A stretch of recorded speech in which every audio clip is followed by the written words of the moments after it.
to have the best of both, which, when we visited most of the schools that I visited, now the thing is changing.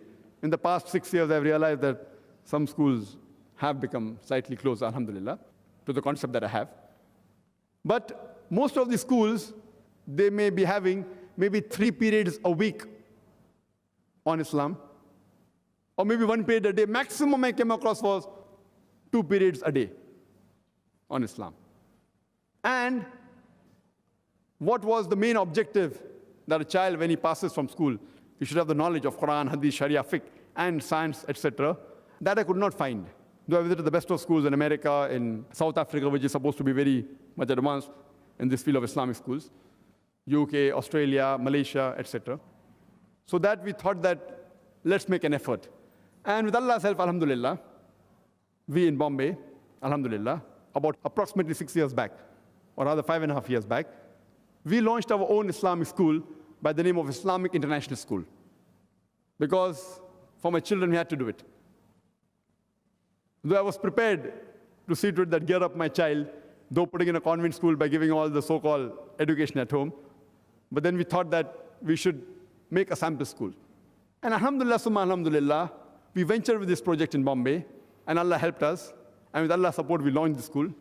And alhamdulillah, from day one, the response that we received from the people of Bombay, from the Muslims of Bombay, was tremendous, mashallah. The response was such that though the school was absolutely new, we hardly publicized it. We decided to start the school. There was only 3 weeks publicity, mashallah. But immediately when the school was launched, the amount of response we got was phenomenal. And it was overwhelming that ministers, they phoned our school to see to it that some of their friends get admission to the school. It was good, mashallah. You will hardly find a minister phoning a madrasa and telling that, I want a seat in your madrasa. We find that in the convent school. In India, mostly the convent school, the ministers phone, and they try and use the influence. But alhamdulillah, we are very strict as far as admission criteria is concerned. We are very strict with the guidelines. And unless a person fulfills our guidelines, let him be a minister's son also, we won't give admission, alhamdulillah. The difference that is there, that we appreciated that the movement that was started by many of the philanthropists and educationists throughout the world, it was a good movement, at least giving them an environment of Islam. So I was really happy that in the Western countries, whether it be USA, UK, there were schools in which a child could at least practice Islam.